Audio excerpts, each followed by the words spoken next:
Welcome to the Indie Film Hustle Podcast, episode number 210. You simply have to put one foot in front of the other and keep going. Put blinders on and plow right ahead. George Lucas.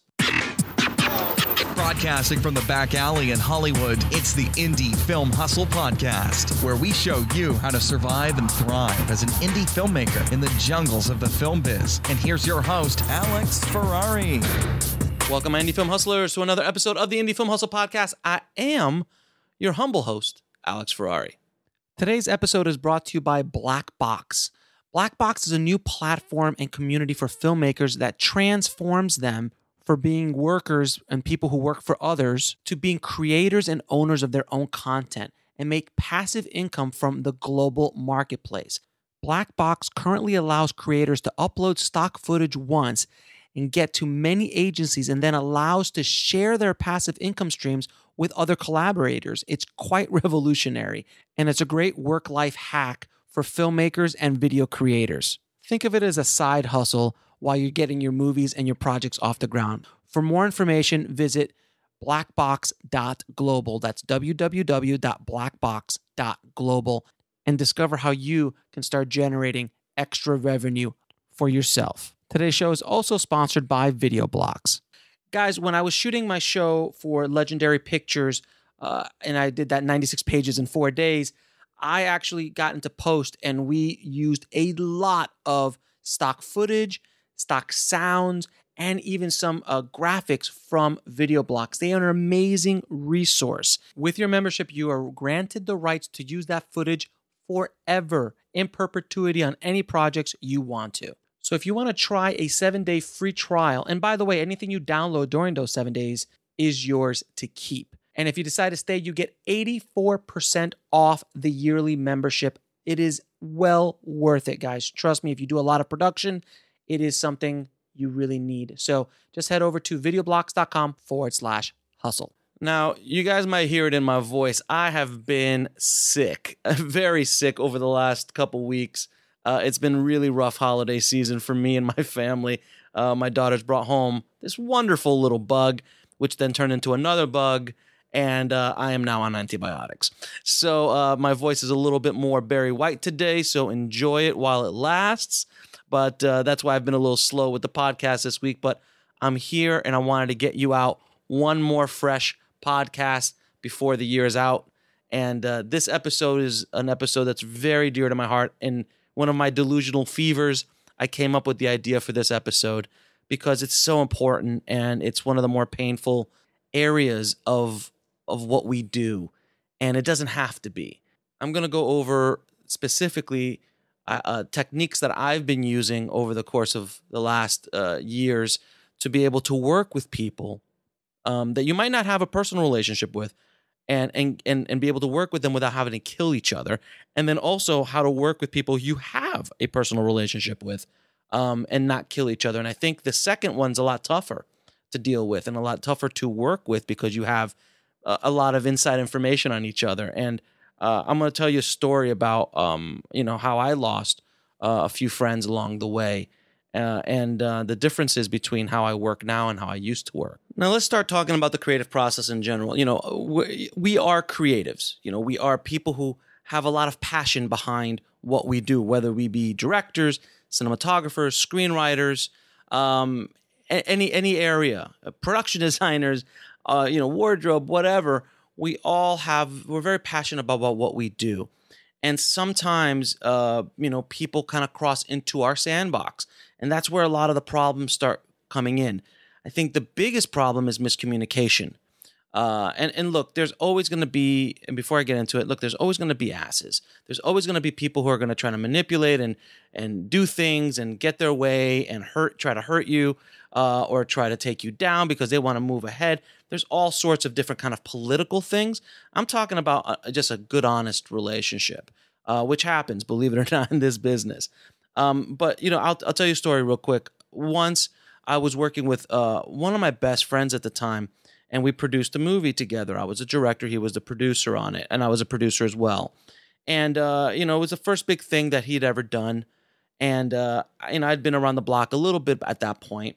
But the one problem we had was he wanted a little bit more control of the vision of the project. And I had been already a director for 8-10 years at that point, and he'd never stepped foot on a set prior to that. And he wanted more control over it, and he really didn't understand how the game was played, and it was my fault for not really educating him and setting up boundaries at the beginning. And that was the very beginning of the downfall of the project. Because while we were on the project and actually shooting it, it was great. We both stuck to our own sandboxes, and he did his job, I did my job, and we were able to get out with a great product. The problems were in pre-production and in post-production, and then farther along afterwards. And it was unfortunate because it took about another year and a half after that project was released that our friendship started deteriorating to a point where it never was able to recover. And it was very sad. I wish it wouldn't have happened. And a couple of things I learned along the way of what I could have done to help that situation along so it wouldn't have happened was, one, clearly define what our jobs are. Clearly define what we were going to do in the project. So there is no miscommunication. So you're like, I'm the director, I'm responsible for this, this, this, and this. You're the producer, you're responsible for this, this, this, and this. We can, meet here somewhere in the middle. If you want to have creative ideas, great. But at the end of the day, I have the final say, I have the final cut, and so on and so forth. So having a very frank and honest conversation with your collaborator, especially if it's going to be between a director and a producer, is going to be invaluable to you moving forward. Because if there is that miscommunication where the producer thinks he has more power, or the director feels that he or she has more power in his sandbox, whether on the production side of stuff, or the writer feels it has more control, more authorship over the project than the director, these are problems that will fester, and if they're not taken care of right away, they will fester, they will blow up, and the bigger the guys and girls that you're working with, the bigger these fights can turn into. And you've seen it. You've seen it, with Josh Trank in Fantastic Four. You just recently saw it with the Solo movie, the new Star Wars movie, that they fired the two directors because of creative differences, and it was obviously a miscommunication because those directors came in thinking that they wanted their flavor of stuff, and Disney or Lucasfilm's like, wait a minute, we can't make it this funny, and all of a sudden they're like, well, why did you hire these guys then? And there was a miscommunication, and that was just a lack of communication on really laying down what was going to happen. It was a failure on both parts, in my opinion. So laying out what your job titles are is one. Two, asking the person you're collaborating with what outcome do they want for this project is such an important question to ask. So if you're a director and you're hiring a producer or working with a producer on a project, and you both are 50-50 partners on it, and you want to get it out there, the question you have to ask is like, okay, what's your outcome for this movie? What do you want to do with this movie? Is it a money grab? Is it to get your name out there? Do you care about making money with it? Is it only about money? What's the point of this? Is it about getting the message out there? What is the point of this endeavor? And if you guys have two different answers, this is a problem. Because if you want to get it out there just to promote yourself as a director, and you really don't care if it makes money, but the producer's like, well, no, we have $150,000 here that we've borrowed, and we got to make our money back on this. And so it's about the money. That's why we have to cast this person. And all of a sudden, the two point of views, the two endpoints of the project are completely different. That project is going to fail. It will fail because the team is not coherent. They're not together on their end goal, on their end vision. So you really have to understand where each of you are coming from. And again, for screenwriters, I'm talking about producers and directors, but screenwriters are the same thing. You have to talk to your screenwriter. What's your goal with this? Do you just want to get paid out? Do you want to get your name on IMDb? Do you want to get a movie produced? What is your end goal on this? Answering these questions will prevent so many problems I can't even explain to you. And not only from my own personal experience that I've gone through a lot of this kind of hardship working with other people sometimes. I've seen it in my edit room. I've seen relationships deteriorate in front of my eyes in editing, in color, in the final stages of deliverables, because I just see what happens. I hear all the stories about what happened and what's going on and the drama and why does this movie have 20 executive producers on it? I'm not even joking. I did a movie that had 20 executive producers on it with 20 different points of view. Not to mention the director, the stars, the main producers, the distributors. I can't even explain to you how crazy it was. But understanding that when you're working on these little indie movies, you really have to have a very clear vision of where you want the movie to go and what the outcome is that you're going for. Because if it's not on the same page, you guys will fail. And this is where relationships get deteriorating. And when you're working with people that your friends, I worked at a project once with a DP friend of mine, and he, was friendly.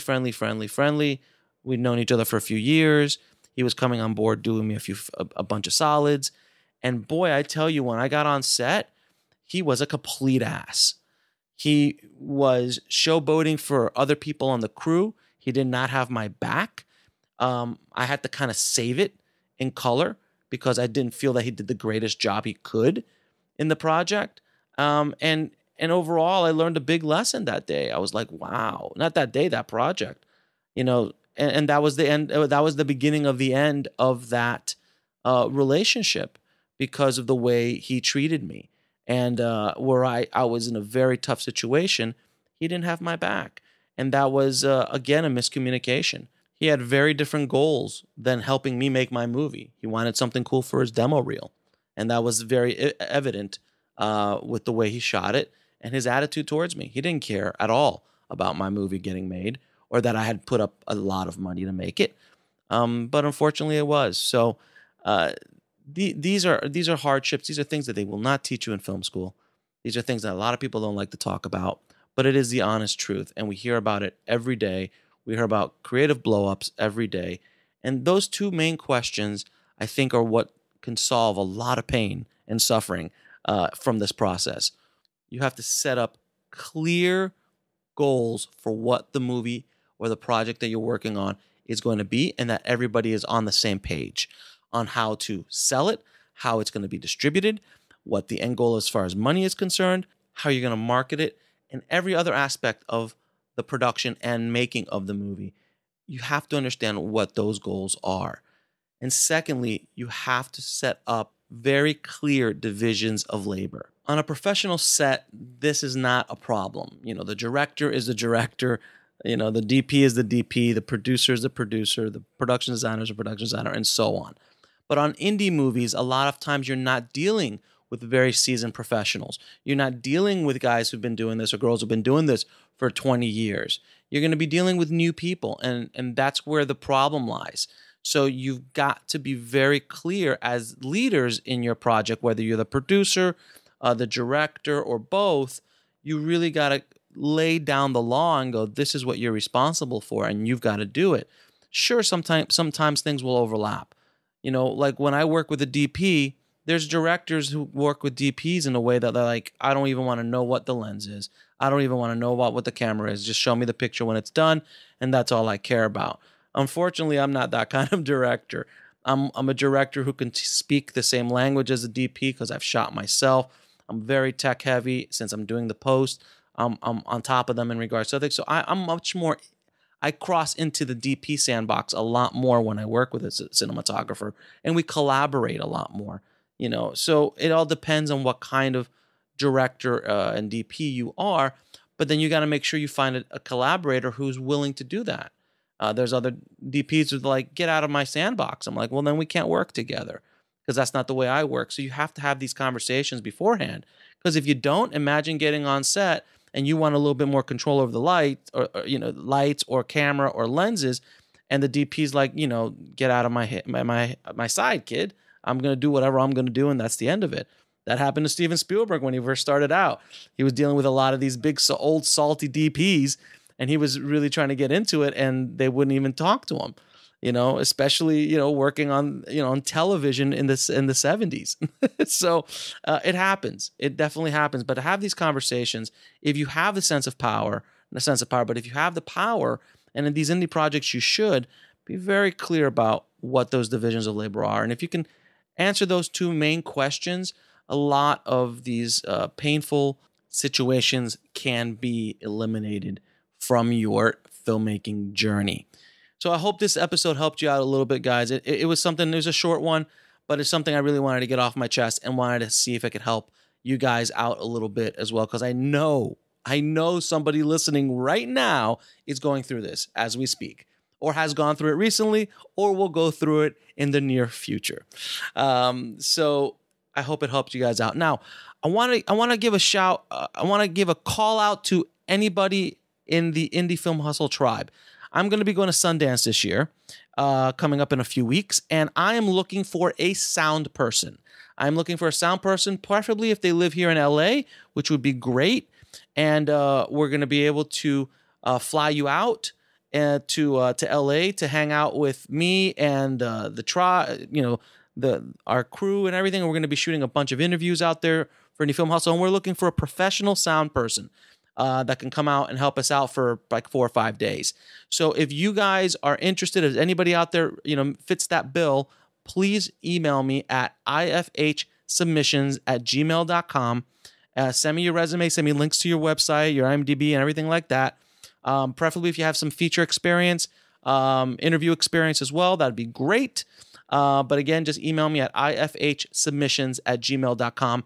And I hope to have a tribe member with me at Sundance this year, helping us out. So I want to try to help as many of you guys there as possible. And we're going to be there from January 18th to the 23rd, if I'm not mistaken. If you guys are going to be out at Sundance, hit me up. See if we can hook up. See if we can get a little get together of the tribe and get some drinks. There's going to be a party on Saturday night that we throw every year. That would be a great party. If you're in the area, you're more than welcome to come on in and say hi. It's an insane party that we throw on Main Street every year. So just email me at ifhsubmissions@gmail.com. And this is going to be the last episode, new, fresh episode for the year of 2017, which has been an amazing year for me and for the tribe. I know I've heard so many great things about what you guys have been doing. So happy that Indie Film Hustle has been able to help you guys along your path and journey. Tomorrow, we're going to release a Throwback Friday.